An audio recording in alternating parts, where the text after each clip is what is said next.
शङ्करं शङ्कराचार्यं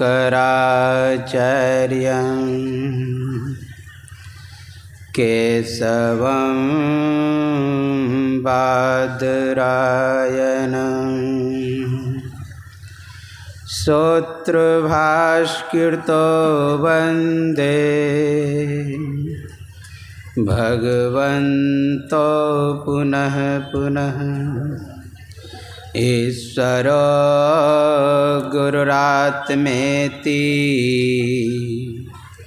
मूर्तिभेद विभागिनी व्योमवद्व्याप्तदेहाय दक्षिणामूर्तये नमः। दक्षिणामूर्तये नमः। श्री सद्गुरु महाराज की जय। हम लोगों के पूर्ण समर्पण के साथ जय घोष करना चाहिए। समर्पण के साथ जय घोष करेंगे तो प्रभु की कृपा होगी। आप लोग जानते हैं, जब तक अर्जुन पूर्ण रूपेण समर्पित नहीं हुए तब तक भगवान कृष्ण गीता का ज्ञान नहीं दिए। जब तक तर्क वितर्क करते रहा, कहा हे केशव मैं युद्ध नहीं करूँगा, पीछे जाके बैठ गए। कहा किससे युद्ध करूँगा, मेरा ही पुत्रांश पौत्रांश सखींश तथा मेरा ही पुत्र और पौत्र है, श्याला संबंधिस तथा मेरा ही श्याला संबंधी है। तो भगवान कृष्ण कहते हैं कुतस्त्वा कस्मलमिदम विस्मय समुपस्थितम अनार्य जुष्टम सर्ग्याम कृति कर्म अर्जुन। हे अर्जुन, असमय में मोह कहाँ से हो गया। तो अर्जुन कहते हैं गुरु न हत्वा ही महानुभाव, मैं इन गुरु लोगों से कैसे युद्ध करूं। बहुत तर्क वितर्क किया तो अंतिम में कहते हैं कार्पण्य दोषो पहतस्व भावा पृच्छामि त्वाम धर्म सम्मूढ़ चेता यश्रेयास्या निश्चितम ब्रूहि तन्मे शिष्यस्ते हम साधि माम त्वम प्रपन्न। मैं मूढ़ हूँ धर्म से। पृच्छामि त्वाम, मैं आपसे पूछता हूँ कि मुझे क्या करना चाहिए, मेरे लिए युद्ध करना ठीक है या ना करना ठीक है। मैं जीतूँगा कि ये लोग जीतेंगे।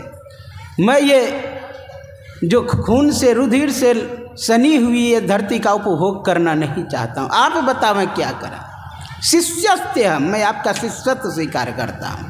पूरी तरह समर्पित हो गए। उसी तरह हम लोगों को जय घोष पूर्ण समर्पित होकर के करना चाहिए। बोलिए श्री सद्गुरु महाराज की जय। एक बार और हो जाए, श्री सद्गुरु महाराज की जय। सर्वत्र रूप में विराजमान आराध्य देव को कोटि से नमन। व्यक्त रूप में मंचस्थ पूज्य श्रद्धानंद स्वामी जी महाराज के चरणों में नमन। यत्र तत्र अन्यत्र विराजमान संतजन विज्ञजन सज्जन वृंद माता एवं धर्मशीला भक्तिमती बहनों के अंतस्थ विराजमान परमात्मा को मेरा नमन। अभी आप लोग यत्र तत्र से त्रिवेणी संगम संतमत सत्संग का प्रथम अधिवेशन प्रथम दिन का दूसरे पाली के सत्संग में एकत्र हुए हैं। उसमें रामचरितमानस से आप लोगों को पाठ सुनाया गया उत्तरकांड से उत्तम उत्तम बातों को। यह रामचरितमानस एक ऐसी अद्भुत ग्रंथ है कि जो जिस दृष्टि से देखता है वैसा ही नजर आता है। दक्षिण भारत वाले कहते हैं ये कोई आध्यात्मिक ग्रंथ नहीं है, तो उत्तर का जीत और दक्षिण का हार का ग्रंथ है।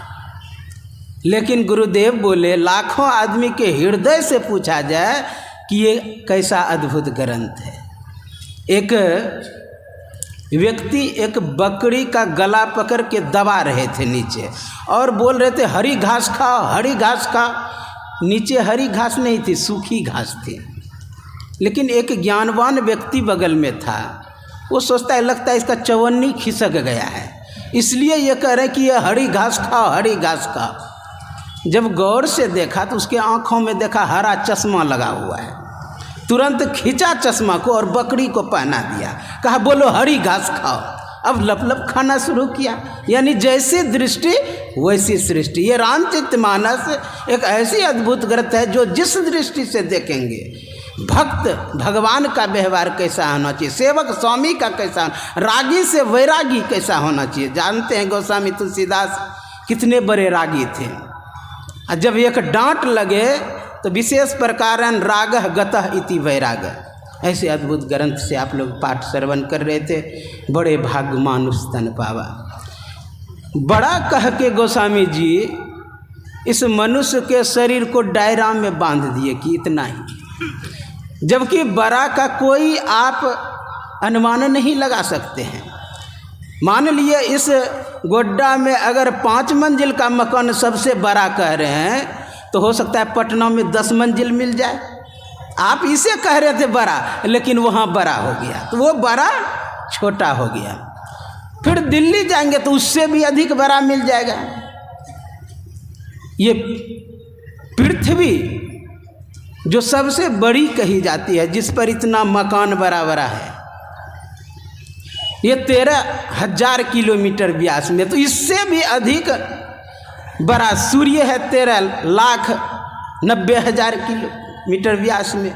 और इससे भी बड़ा एक एंटारस तारे हैं जो 60 अरब किलोमीटर व्यास में, और एक एप्सिलॉन तारा है जो 4 अरब किलोमीटर व्यास में। विचार करिए कितना बड़ा है।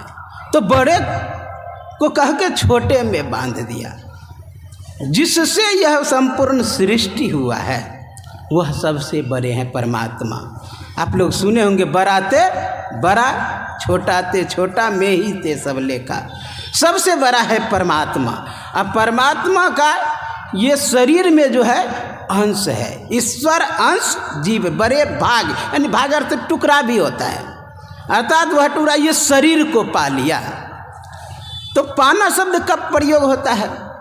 जब अनायास मिल जाए, बिना पुरुषार्थ का मिल जाए, बिना मेहनत का मिल जाए, उसे कहेंगे पाना। अगर रास्ते से जा रहे हैं 1 लाख रुपया मिल गया तो उसे कहेंगे पाना। अगर दिन भर काम किए, शाम में 500 रुपया मिला तो उसे पाना नहीं, मेहनत से कहेंगे। तो कबहू की करी करुणा नर दे, कृपा करके मनुष्य का शरीर दिया है, ना कि हम उस योग्य थे। और ये सब मनुष्य शरीर पा करके अगर परमात्मा का भजन नहीं किया, तो सुबह आप लोग उपनिषद में सुन रहे थे, इह चेद वेदी दत्थ सत्यमस्ति, ना चेधिया वेदी न महति विनष्टि, भूतेषु भूतेषु विचित्य धीरा, प्रत्यास्म लोकाद मृता भवंती।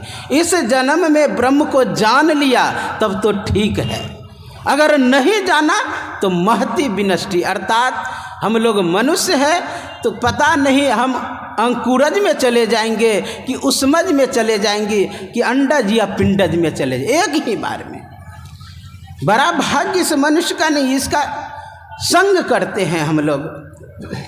तो होता क्या है, बाहर में भटक जाते हैं। हम अपने स्वरूप को जानें, अपने अंदर के ज्ञान को उपलब्ध करें, तभी हम मनुष्य शरीर के सार्थकता को समझेंगे। मनुष्य शरीर मिला है तो इसका कुछ कर्तव्य कर्म है। वेद में कहा मनुर्भव मनुर्भव, अर्थात मनुष्य बनो मनुष्य बनो मनुष्य बनो। अच्छा, मनुष्य बनो किसे कहा जाता है? जो मनुष्य नहीं है। इसका मतलब इतना जो है कि आप मनुष्य नहीं है। मनुष्य का चोला जरूर पहने, लेकिन मनुष्य नहीं है, क्योंकि मनुष्य का जो कर्तव्य कर्म है, गीता में भगवान कृष्ण ने कहा 2 भूत स्वर्गीय लोक अस्मिन दैव आसुर एव च। देवी संपदा और असुरी संपदा वाले 2 प्रकार के मनुष्य होते हैं।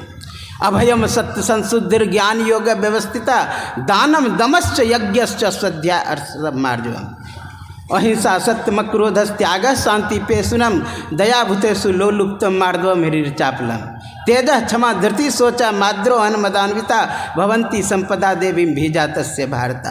ये मनुष्य शरीर जो देवी संपदा वाले हैं, असुरी संपदा वाले कौन हैं? कहा आड्यो भीजान्नास्मि कोन्यो सदृशो लया, अच्छे दशम मौदस्य इत्य ज्ञान विमोहिता, ईश्वरो हम भोगी सिद्धो हम बलवान सुखी, आड्यो भीजान्नास्मि कोन्यो सदृशो लया।